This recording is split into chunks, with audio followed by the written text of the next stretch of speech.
It was year 1996 when I first heard and seen Princess Diana because it was the year that we had our television, and since then I fell in love with her. And who would have thought that 16 years later I would arrive here in UK and became a British citizen. Just this year, February 2019, I was able to attend her fashion story exhibition in London where she used to live in Kensington Palace.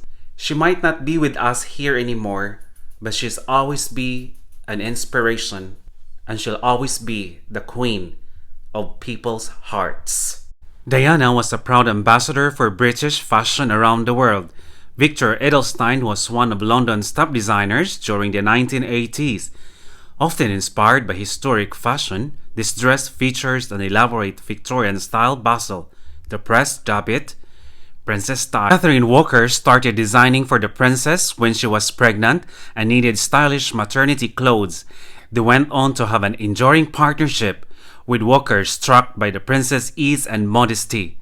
This dress was cut in comfortable light silk to accommodate the New Zealand heat and a busy schedule of official duties. The princess chose this pink silk dress for an official visit to Japan in spring 1986. The color was chosen to complement the flowering cherry blossoms. She wore the dress again later that year to a charity ice show at Wembley Arena. While there, she watched Olympic ice skating champions Jane Torville and Christopher Dean perform. When the princess posed for an official portrait by Terence Donovan, she needed a dress that stood out next to the Prince of Wales' ceremonial uniform. Catherine Walker devised this stately yet feminine gown for Diana to wear. Diana asked Bill Pashley to produce two versions of this suit. For her honeymoon, she favored the larger one as the extra shoulder room allowed her to take part in country activities, such as shooting. The tweed fabric was in keeping with traditional English country dress.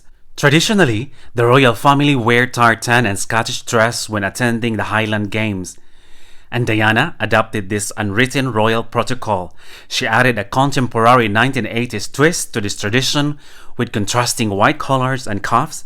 This design saw its influence reflected in the high street at that time. As Diana refined her image, she endured both good and bad reviews. She commissioned Emmanuel to make this coat and skirt for an official visit to Italy in 1985. The boxy shape was a fashionable look in the 80s, however, reviews were critical. While the princess had a vast collection of formal jewels, she loved to experiment with costume jewelry. She paired this dress with a long string of fake pearls. Victor Edelstein designed this dress so that the fine black lace lay over the magenta silk, creating a rich bronze color. Luciano Pavarotti was one of Diana's favorite opera singers. She became good friends with the tenor and attended many charity concerts of his, including VA Day 50th anniversary events.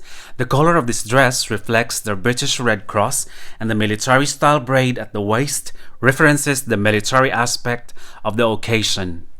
As Diana became more comfortable pushing fashion boundaries, she turned to Bruce Oldfield's dramatic evening wear. The plunging V-shaped back and black velvet made this an elegant yet bold choice.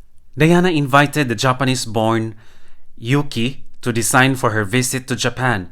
With only 2 weeks' notice, Yuki made several dresses before the princess had even seen his designs.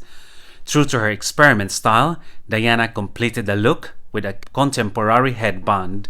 The princess wore this dress when she danced with actor John Travolta at the White House. Images of the pair gliding around the dance floor filled screens and newspapers all over the world.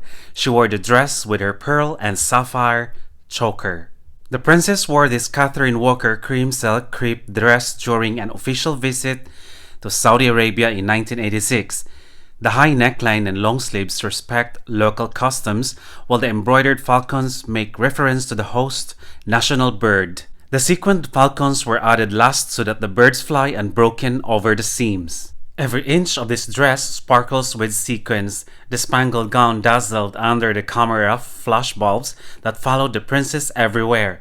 This dress is typical of Diana's dynasty phase, when she favored large shoulder pads and lavish fabrics. The princess wore this dress to Brazil shortly after the national football team lost to Argentina in the World Cup. Conscious of her host's feelings, Diana instructed Catherine Walker to avoid the blue and white colors of the Argentinian team when designing the gown. The princess worked with designer Bruce Oldfield to achieve a glamorous and fashionable 1980s style that still worked for her royal duties. Beyond fashion, the pair shared humanitarian interests. Children's charity Barnados provided a home and education to Oldfield as a child. Diana was its president from 1984 to 1996. This day dress is the only one displayed here that Diana did not wear to an official event. She chose it for a shopping trip to Bond Street in central London. After 16 years in the public eye, Diana had found her style for both formal events and casual outings. For charity engagements, Diana wore simple suits, focusing attention on her work rather than her wardrobe. When working with children, she picked cheerful colors in fabrics that would not crease. She wore this suit to the Daily Star Gold Awards for courage and bravery in 1997. When she discovered Catherine Walker, the princess found what she needed: a designer who would concentrate on her. Jasper Conran's words highlight how important Walker's partnership with Diana became. Together, they honed Diana's image, developing what Walker called her royal uniform. The princess commissioned this dress to wear to the New York Gala event before the Christie's auction. She wanted the embroidery to be light and understated as a contrast to the more elaborate outfits on sale. The princess wore this dress for a UNESCO charity event at the Palace of Versailles in December 1994. Catherine Walker recalled this was the first sexy dress she designed for the princess. The fashion world embraced Diana's new look. Diana adopted current trends to suit her own taste. This smoking jacket style dress reflected the tuxedo look that celebrities such as Cindy Crawford and Madonna popularized in 1990s.